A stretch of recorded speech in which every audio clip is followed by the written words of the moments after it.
This is the 9th in a series of presentations. The series is called The Fundamentals of Sri Aurobindo's Philosophy in Savitri.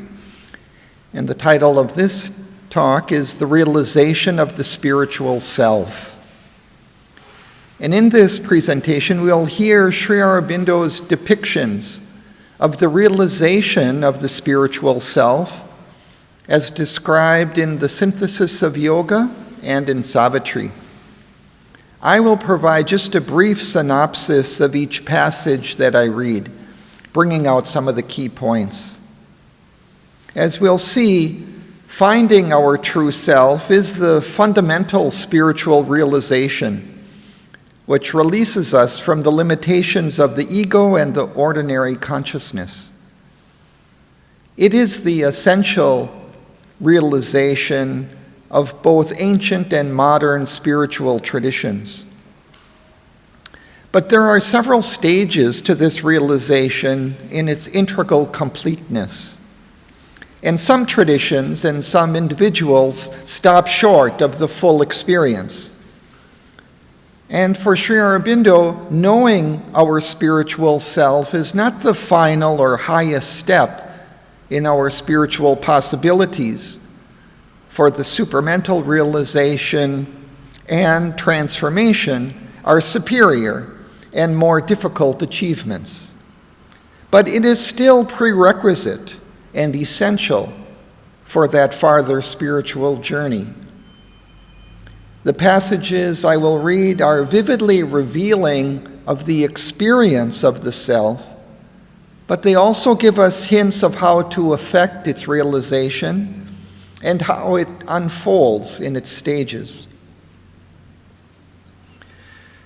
The first passage comes from the Synthesis of Yoga, pages 357 and 58. Sri Aurobindo says, "Amidst these various and conflicting opinions, the seeker of the truth has to decide for himself what shall be for him the knowledge. But if our aim is a spiritual release or a spiritual fulfillment, then the exceeding of this little mold of ego is imperative. In human egoism and its satisfaction, there can be no divine culmination and deliverance. A certain purification from egoism is the condition even of ethical progress and elevation, for social good and perfection. Much more is it indispensable for inner peace, purity, and joy. But a much more radical deliverance, not only from egoism, but from ego idea and ego sense, is needed if our aim is to raise human into divine nature.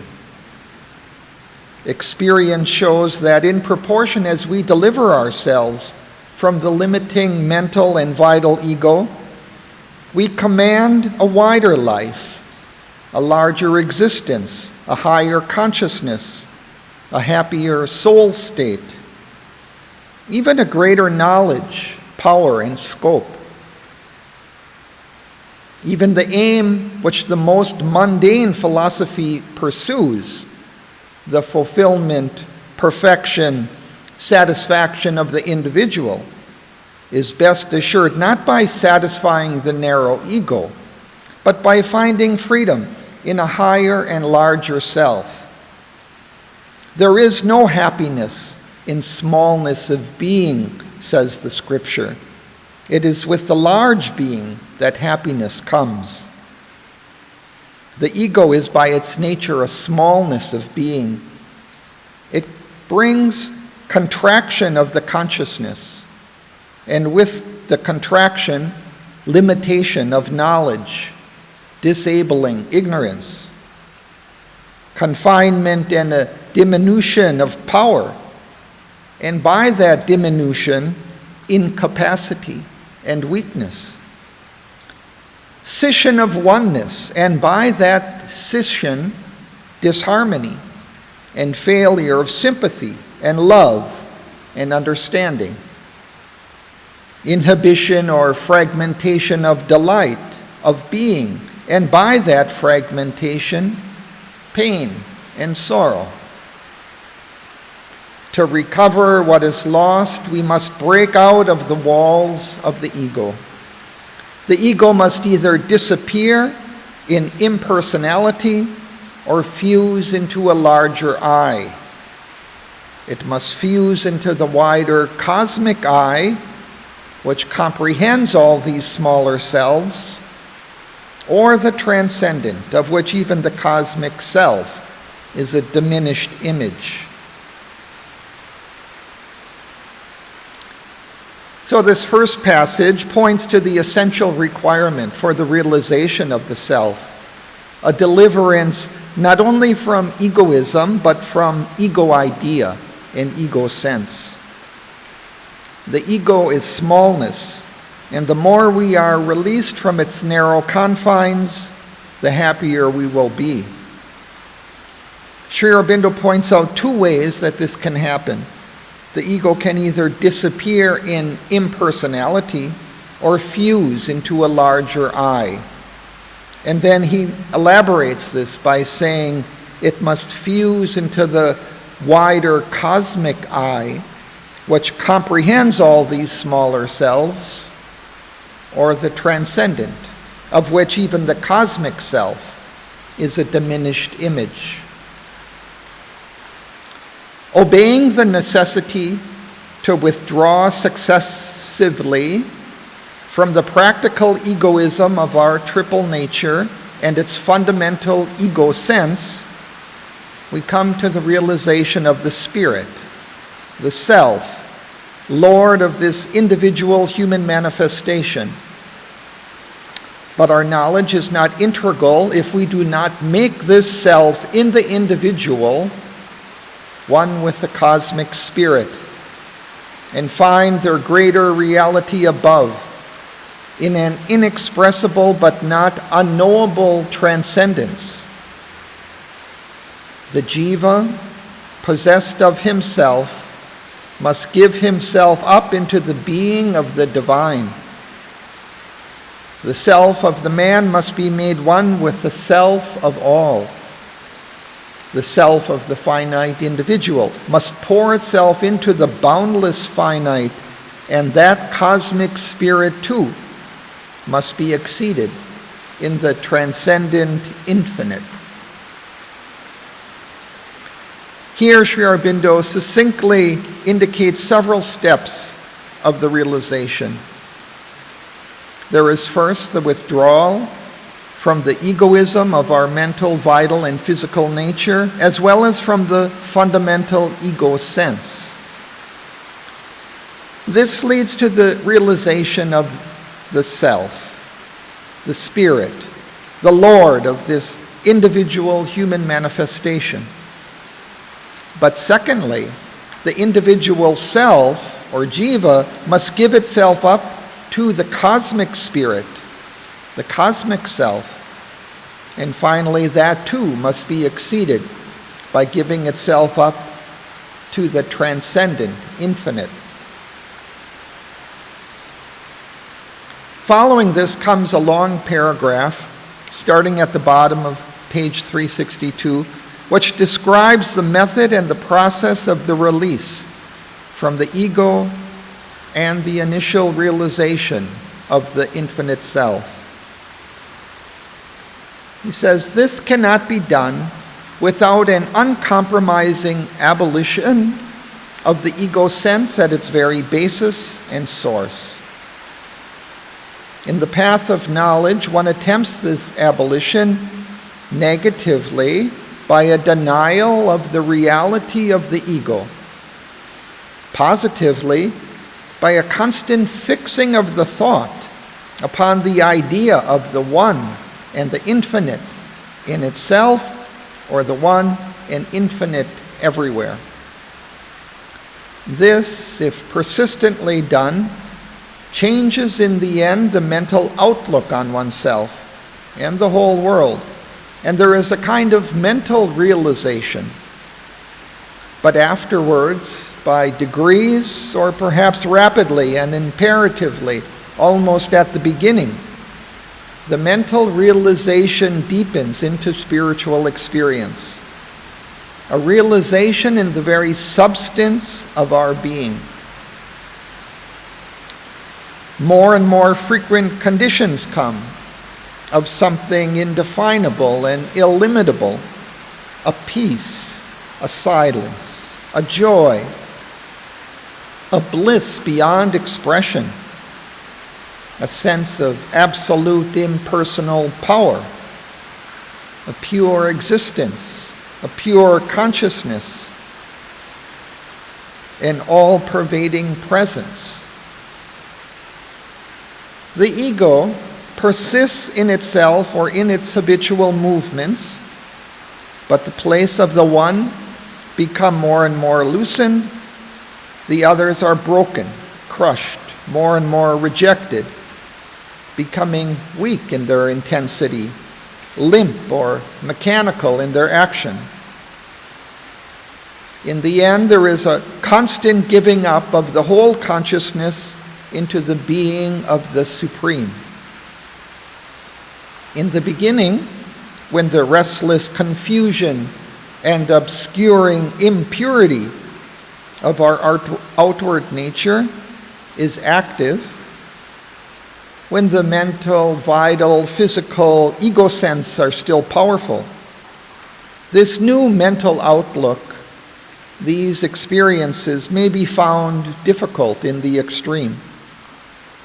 But once that triple egoism is discouraged or moribund, and the instruments of the Spirit are set right and purified in an entirely pure, silent, clarified, widened consciousness, the purity, infinity, stillness of the One reflects itself like the sky in a limpid lake.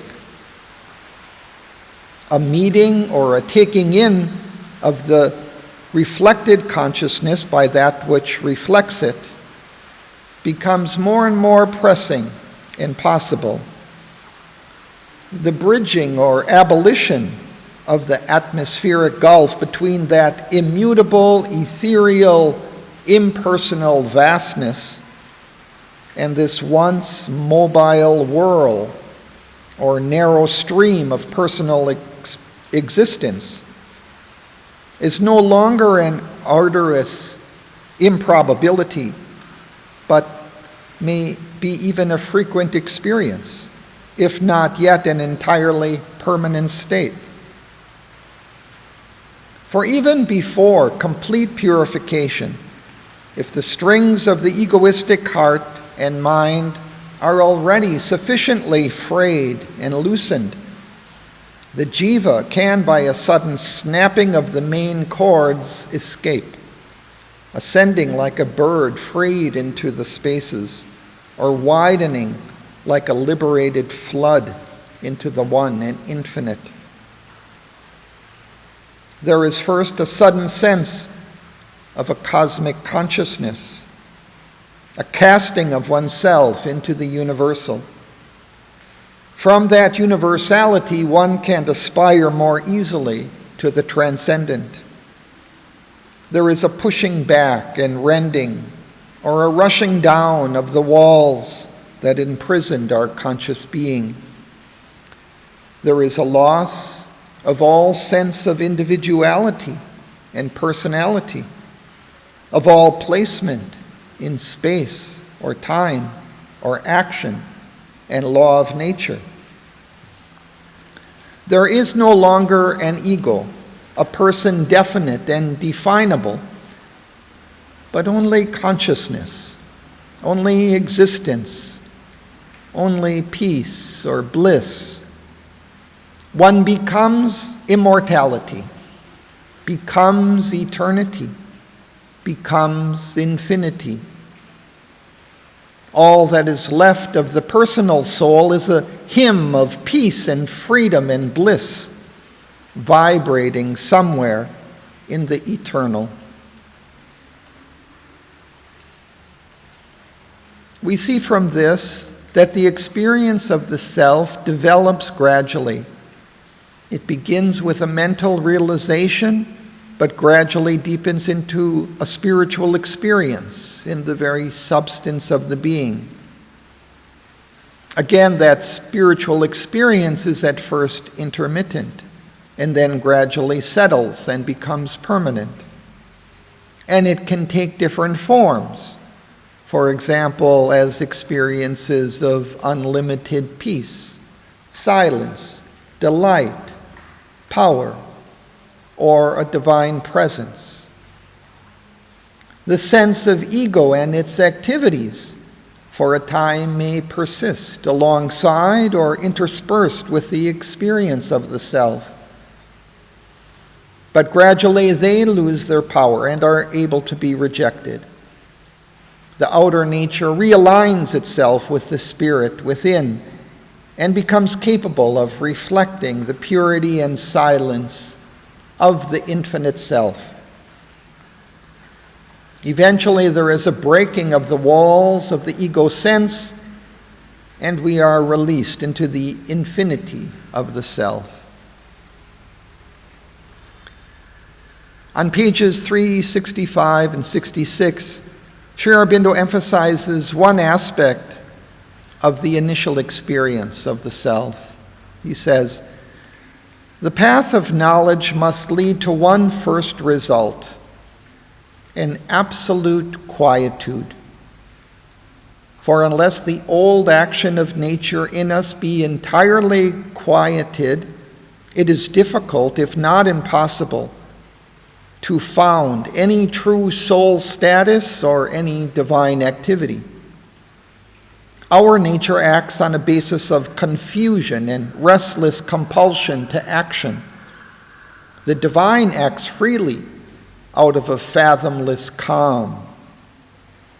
Into that abyss of tranquility we must plunge and become that, if we are to annul the hold of this lower nature upon the soul. Therefore, the universalized jiva first ascends into the silence.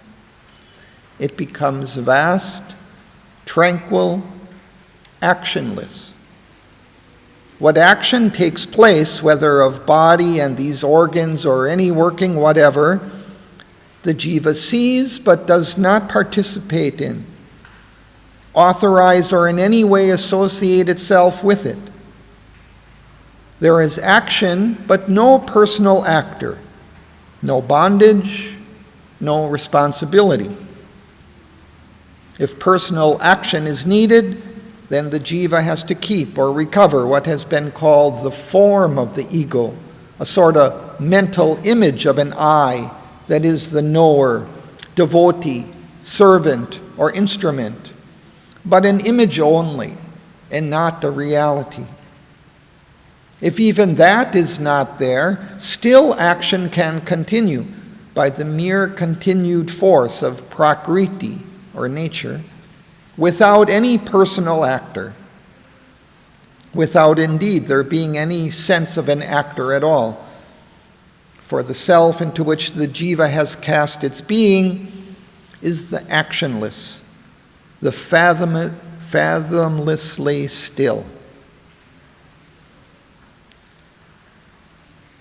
So we see the initial experience of the self is usually one of entering into a vast silence, which does not initiate any action, does not take part in any activity. Initially, this experience often leads to a sense of the unreality of the world, of all things other than this vast silence. Sri Aurobindo explains this on page 366. The path of works leads to the realization of the Lord, but even here the Lord is not known. There is only the silent self and Prakriti doing her works, even as it seems at first not with truly living entities, but with names and forms existing in the self, but which the self does not admit as real. The soul may go even beyond this realization. It may either rise to the Brahman on the other side of all idea of self as a void of everything that is here, a void of unnameable peace and extinction of all, even of the Sat, even of that existent, which is the impersonal basis of individual or universal personality. Or else it may unite with it as an ineffable that, of which nothing can be said.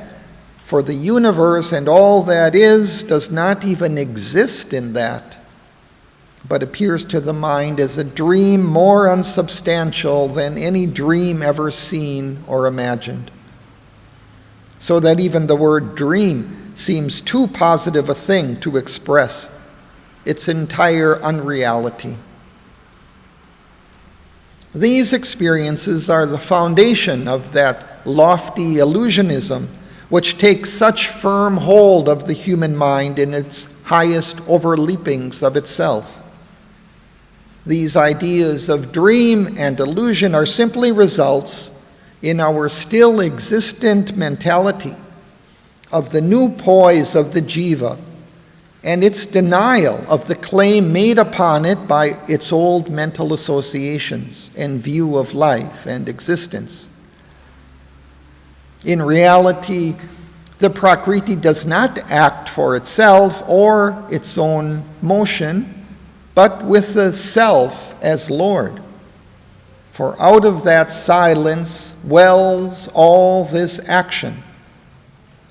That apparent void looses out as if into movement all these infinite riches of experience. So here Sri Aurobindo explains that this sense of the illusoriness of the world is due to the still persistent activity of the mind, adjusting to the new poise of the jiva in its relation to nature.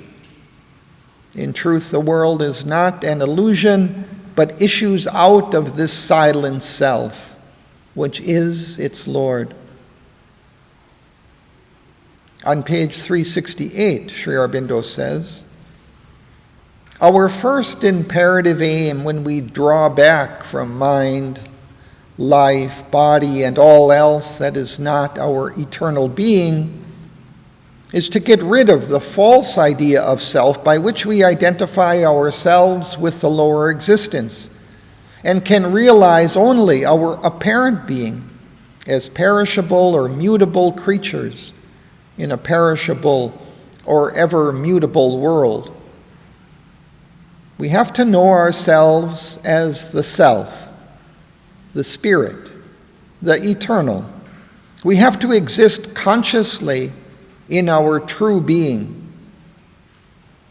Therefore, this must be our primary, if not our first one and all-absorbing idea and effort in the path of knowledge. But when we have realized the eternal self that we are, when we have become that inalienably, we have still a secondary aim: to establish the true relation between this eternal self that we are and the mutable existence and mutable world which till now we had falsely taken for our real being and our sole possible status. So Sri Aurobindo affirms that the realization of the self should be our first and all-absorbing spiritual aim. But when once attained, the second aim should be to establish the true relation between that self and the mutable existence that previously we had taken to be our true being. On page 369, he says, in other words, besides the consciousness of the transcendent self, pure, self-existent, timeless, spaceless, We have to accept and become the cosmic consciousness. We have to identify our being with the infinite, who makes himself the base and continent of the worlds and dwells in all existences. This is the realization which the ancient Vedantins spoke of as seeing all existences in the self and the self in all existences. And in addition, they speak of the crowning realization of the man in whom the original miracle of existence has been repeated. Self-being has become all these existences that belong to the worlds of the becoming. In these three terms is expressed fundamentally the whole of that real relation between the self and the world, which we have to substitute for the false relation created by the limiting ego. This is the new vision and sense of infinite being which we have to acquire. This, the foundation of that unity with all, which we have to establish. So in order to establish the true relation between the self and the phenomenal world, we need to realize the cosmic consciousness. This realization is described as having three characteristics: seeing all existences in the self, seeing the self in all existences, and seeing the self as all existences. Of course, in the cosmic consciousness, one is identified with this self. Next, Sri Aurobindo describes these as three stages of a growing realization and gives an image to help us to imagine it, and upon which he recommends we meditate to facilitate its realization. On pages 371 to 373, 3 paragraphs describe these 3 stages, and I'll only very briefly comment on each. He says, this realization of all things as God or Brahman has, as we have seen, 3 aspects which we can conveniently make 3 successive stages of experience. First, there is the self, in whom all beings exist. The Spirit, the divine, has manifested itself as infinite, self-extended being, self-existent, pure, not subject to time and space, but supporting time and space as figures of its consciousness. It is more than all things and contains them all within that self-extended being and consciousness. Not bound by anything that it creates, holds, or becomes, but free and infinite and all blissful. It holds them in the old image as the infinite ether contains in itself all objects.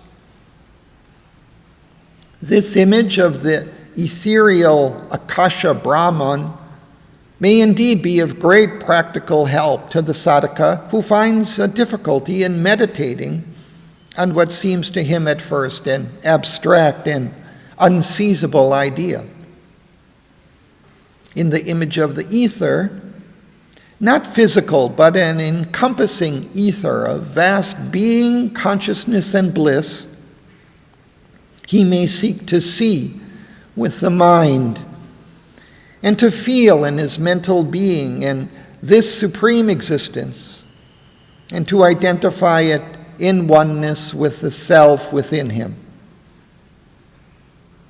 By such meditation, the mind may be brought to a favorable state of predisposition in which, by the rending or withdrawing of the veil, the supramental vision may flood the mentality and change entirely all our seeing.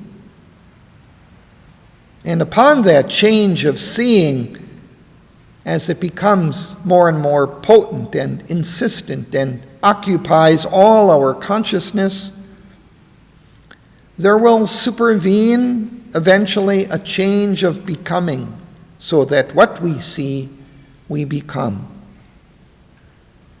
We shall be in our self-consciousness not so much cosmic as ultra-cosmic, infinite. Mind and life and body will then be only movements in that infinity of spirit in which move the mighty cosmic harmonies of its own images of self-conscious becoming. So the first stage is to realize this infinite, all-encompassing, all-containing ether of being, consciousness and bliss. We can facilitate this realization by meditating on this image of the ether and identifying with it. He continues, but what then of all these forms and existences that make up the harmony? Shall they be to us only images, empty name and form, without any informing reality? Poor, worthless things in themselves, and however grandiose, puissant, or beautiful they once seemed to our mental vision, now to be rejected and held of no value? Not so, although that would be the first natural result of a very intense absorption in the infinity of the all-containing self, to the exclusion of the infinities it contains. But these things are not empty, not mere unreal name and form imagined by a cosmic mind. They are, as we have said, in their reality, self-conscious becomings of the self. That is to say, the self dwells within all of them, even as within us, conscious of them, governing their motion, blissful in his habitation, as in his embrace of all that he becomes. As the ether both contains and, as it were, contained in the jar, so this self both contains and inhabits all existences, not in a physical but in a spiritual sense, and is their reality. This indwelling state of the self we have to realize, we have to see, and ourselves to become in our consciousness, the self in all existences. We have, putting aside all vain resistance of the intellect and the mental associations, to know that the divine inhabits all these becomings and is their true self and conscious spirit. And not to know it only intellectually, but to know by a self-experience that shall compel into its own diviner mold all the habits of the mental consciousness. So the second stage is to see the self within each and all forms, conscious of them, governing their motion, blissful in his habitation. Just as the ether both contains and is contained within the jar. He continues, this self that we are has finally to become to our self-consciousness entirely one with all existences, in spite of exceeding them. We have to see it not only as that which contains and inhabits all, but that which is all. Not only as indwelling spirit, but also as the name and form, the movement and the master of the movement, the mind and life and body. It is by this final realization that we shall resume entirely in the right poise and the vision of the truth all that we drew back from in the first movement of recoil and withdrawal.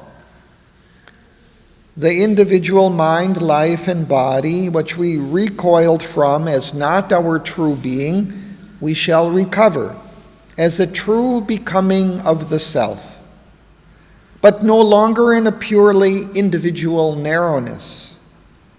We shall take up the mind not as a separate mentality imprisoned in a petty motion, but as a large movement of the universal mind, the life not as an egoistic activity of vitality and sensation and desire, but as a free movement of the universal life. The body not as a physical prison of the soul, but as a subordinate instrument and detachable robe, realizing that also as a movement of universal matter, a cell of the cosmic body. We shall come to feel all the consciousness of the physical world as one with our physical consciousness, feel all the energies of the cosmic life around as our own energies, feel all the heartbeats of the great cosmic impulse and seeking in our heartbeats, set to the rhythm of the divine Ananda. Feel all the action of the universal mind flowing into our mentality and our thought action flowing out upon it as a wave into that wide sea. This unity, embracing all mind, life, and matter in the light of a supramental truth and the pulse of a spiritual bliss, will be to us our internal fulfillment of the divine in a complete cosmic consciousness. So the third stage is to see and feel all forms as forms and movements of the self, but no longer in a purely individual narrowness. They will be seen as movements of the cosmic mind, life, and body, not as an egoistic activity. We will see and feel all movements of forms and energies everywhere as movements of our own being, which at the same time exceeds and contains them. Now let us see how these experiences are described in Savitri. And the passages I will read are about Savitri's realization, which are described in Book 7, Cantos 6 and 7, called respectively Nirvana and the All-Negating Absolute, and the Cosmic Spirit and the Cosmic Consciousness. It starts on page 545. In that absolute stillness, bare and formidable, there was glimpsed an all-negating void supreme that claimed its mystic nihil sovereign right to cancel nature and deny the soul. Even the nude sense of self grew pale and thin, impersonal, signless, featureless, void of forms. A blank, pure consciousness had replaced the mind. Her spirit seemed the substance of a name, the world a pictured symbol drawn on self, a dream of images, a dream of sounds, built up the semblance of a universe, or lent to spirit the appearance of a world. This was self-seeing, In that intolerant hush, no notion and no concept could take shape. There was no sense to frame the figure of things.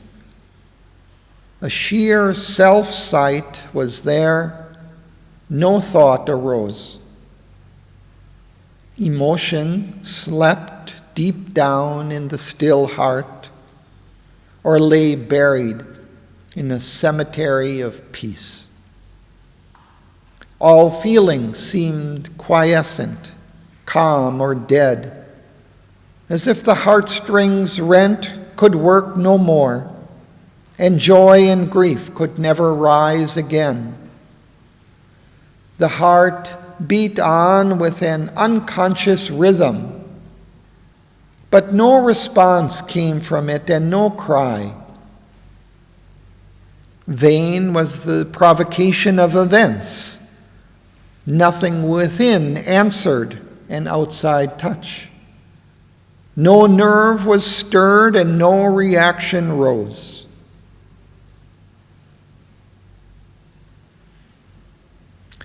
So Savitri enters a state of absolute stillness, an all-negating void supreme that was impersonal, signless, featureless, void of forms. The world seemed as if a dream of images, a dream of sounds, had built up the semblance of a universe, that is, an appearance or resemblance of a universe, but lacking inner substance or reality. There was no thought or emotion or feeling, no reaction to outward events. It continues. But still her body saw and moved and spoke. It understood without the aid of thought. It said whatever needed to be said. It did whatever needed to be done. There was no person there behind the act, no mind that chose or passed the fitting word. All wrought like an unerring, apt machine, as if continuing old habitual turns and pushed by an old, unexhausted force, the engine did the work for which it was made. Her consciousness looked on and took no part. All it upheld, in nothing had a share. There was no strong initiator will. An incoherence crossing a firm void slipped into an order of related chance. A pure perception was the only power that stood behind her action and her sight. If that retired, all objects would be extinct. Her private universe would cease to be. The house she had built with bricks of thought and sense in the beginning, after the birth of space. So Savitri continues to move and speak like before, but her consciousness is just looking at this as if it was a movement occurring outside herself. She is not initiating it. It seems to be going on like a machine, or like a machine that's been turned off but keeps turning due to its own momentum.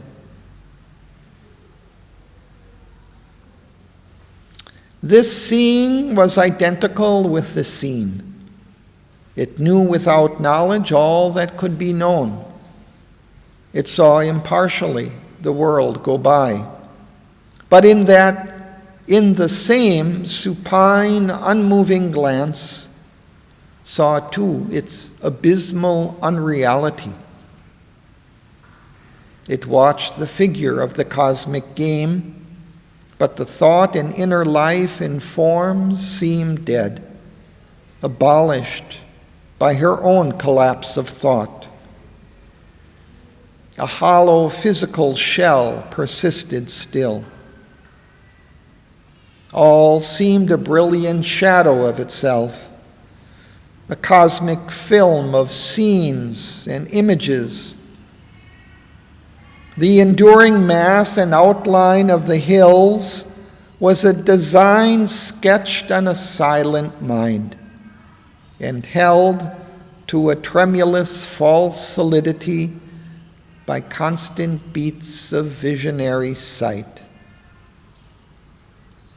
The forest with its emerald multitudes, clothed with its show of hues, vague, empty space. A painting's colors hiding a surface void that flickered upon dissolution's edge. The blue heavens, an illusion of the eyes, roofed in the mind's illusion of a world. The men who walked beneath an unreal sky seemed mobile puppets cut out of cardboard cut and pushed by unseen hands across the soil, or moving pictures upon fancy's film. There was no soul within, no power of life. The brain's vibrations that appear like thought, the nerves' brief answer to each contact's knock, the heart's quiverings felt as joy and grief and love, were twitchings of the body, their seeming self, that body forged from atoms and from gas, a manufactured lie of Maya's make. Its life a dream, seen by the sleeping void. The animals, lone or trooping through the glades, fled like a passing vision of beauty and grace, imagined by some all-creating eye. So here Sri Aurobindo vividly describes the sense she has of the unreality of the world around her. Yet something was there behind the fading scene. Wherever she turned, at whatsoever she looked, it was perceived, yet hid from mind and sight. The one only real shut itself from space and stood aloof from the idea of time. Its truth escaped from shape and line and hue.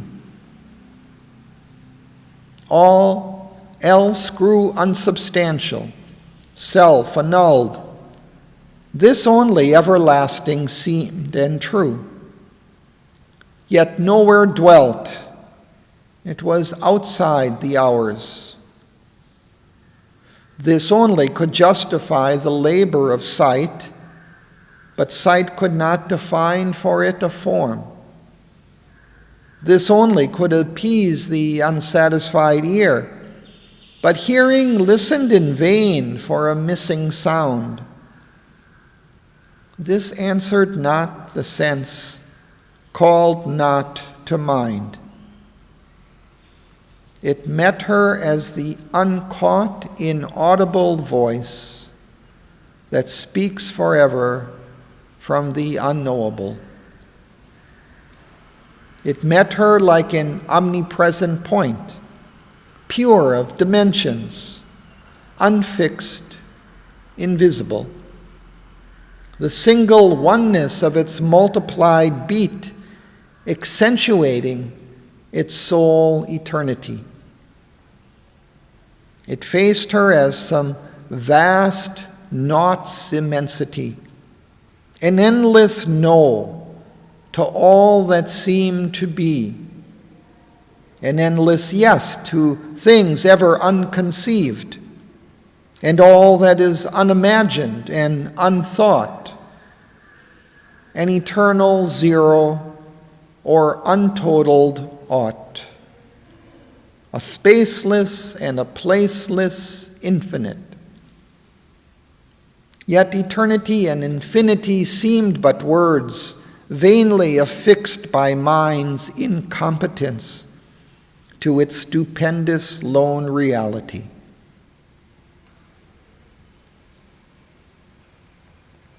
In Savitri's experience, that emptiness, that immense void, that unknowable, seemed to be the only truth. Sri Aurobindo continues, "The world is but a spark burst from its light, all moments flashes from its timelessness, all objects glimmerings of the bodiless that disappear from mind when that is seen." It held as if a shield before its face, a consciousness that saw without a seer, the truth where knowledge is not, nor knower, nor known, the love enamored of its own delight, in which the lover is not, nor the beloved, bringing their personal passion into the vast. The force omnipotent in quietude, the bliss that none can ever hope to taste. It canceled the convincing cheat of self. A truth in nothingness was its mighty clue. If all existence could renounce to be, and being take refuge in non-being's arms, and non-being could strike out its ciphered round, some luster of that reality might appear. A formless liberation came on her. Once sepultured alive in brain and flesh, she had risen up from body, mind, and life. She was no more a person in a world. She had escaped into infinity.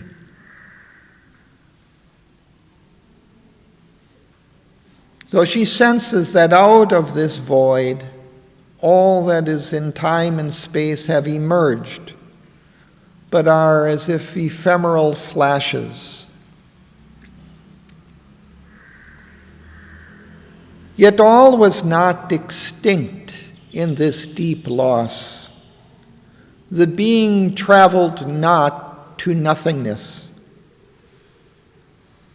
There was some high surpassing secrecy, and when she sat alone with Satyavan, her moveless mind with his that searched and strove, in the hush of the profound and intimate night, she turned to the face of a veiled, voiceless truth, hid in the dumb recesses of the heart, or waiting beyond the last peak climbed by thought.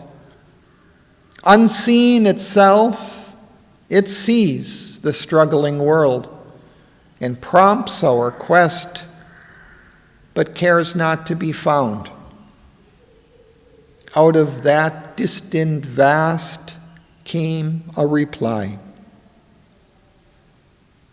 Something unknown, unreached, inscrutable, sent down the messages of its bodiless light, casting flashes of a thought not ours, crossing the immobile silence of her mind.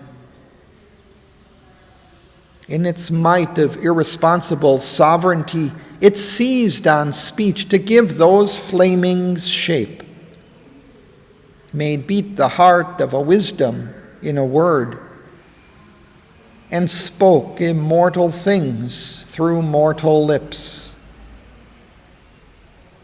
Or listening to the sages of the woods in question and in answer broke from her, high, strange revealings impossible to men. Something or someone, secret and remote, took hold of her body for his mystic use. Her mouth was seized to channel ineffable truths, knowledge unthinkable, found in utterance. Astonished by a new enlightenment, invaded by a streak of the absolute, they marveled at her, for she seemed to know what they had only glimpsed at times afar. These thoughts were formed not in her listening brain. Her vacant heart was like a stringless harp. Impassive, the body claimed not its own voice, but let the luminous greatness through it pass. A dual power at being's occult poles still acted, nameless and invisible. Her divine emptiness was their instrument. Inconscient nature dealt with the world it had made, and using still the body's instruments, slipped through the conscious void she had become. The superconscient mystery, through that void, missioned its word to touch the thoughts of men.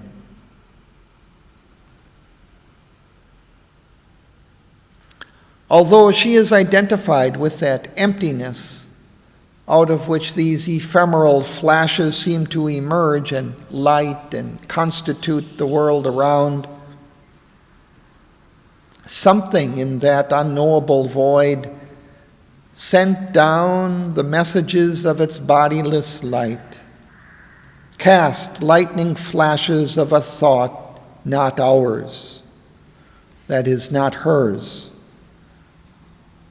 Sri Aurobindo says, something or someone, secret and remote, took hold of her body for his mystic use. Her mouth was seized to channel ineffable truths, knowledge unthinkable found in utterance.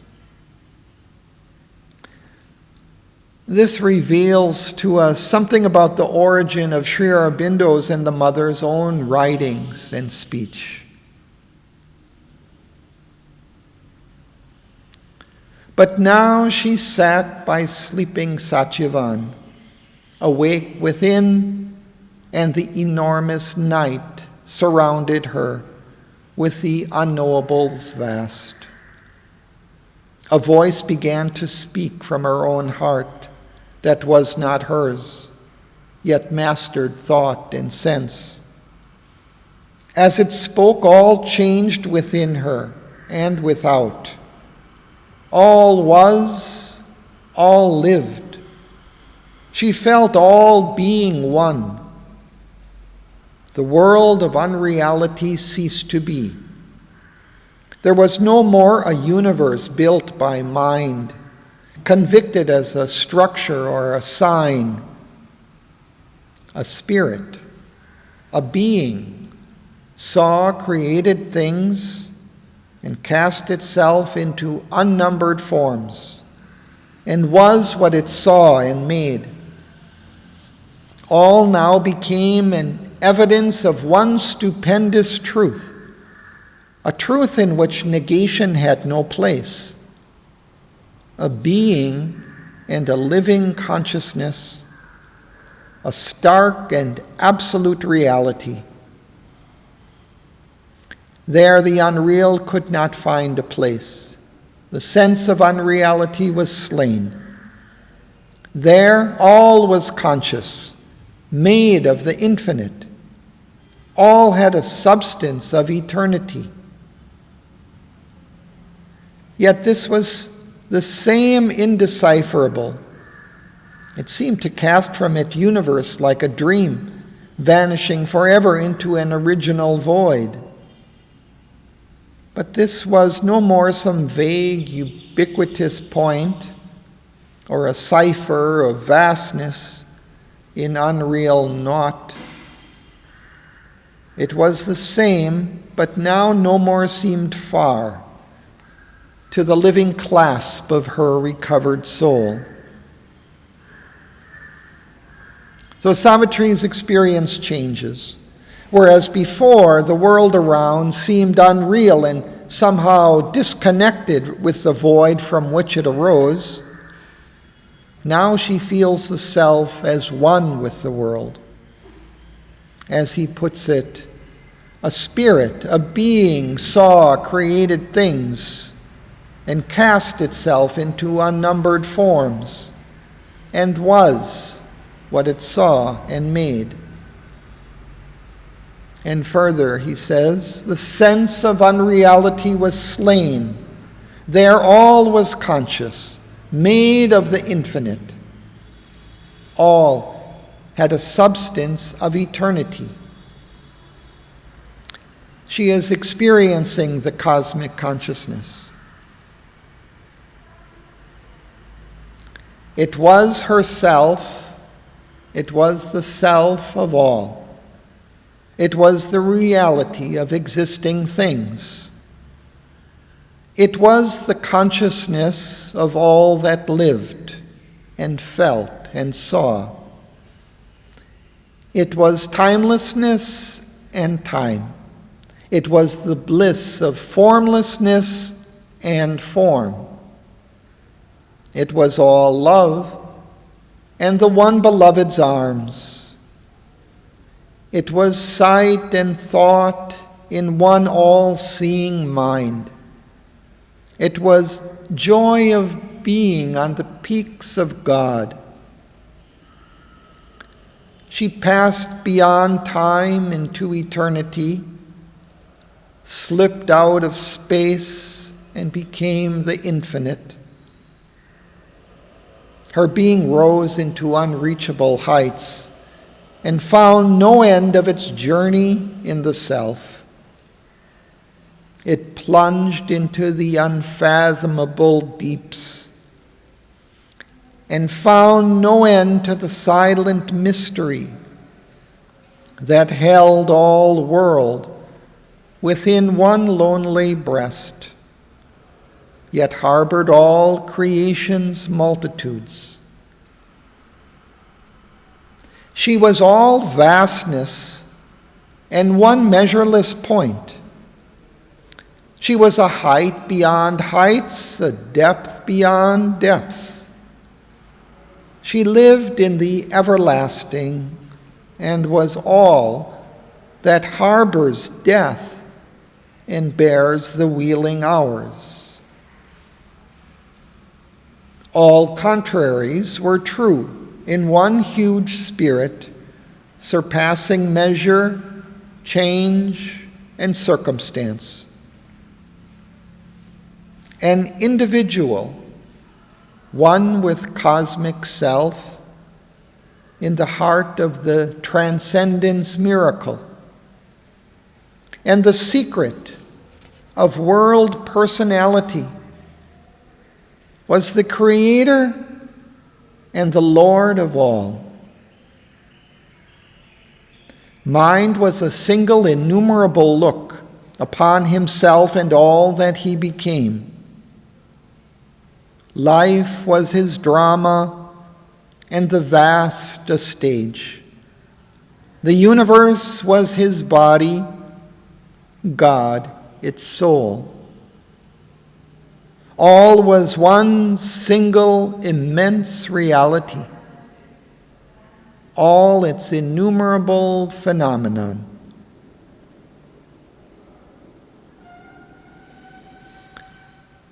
So we see that the sense of unreality of the world, the sense of the soul reality of a vast impersonal void, gives way to a sense of the reality of all the qualities that exist in time and space.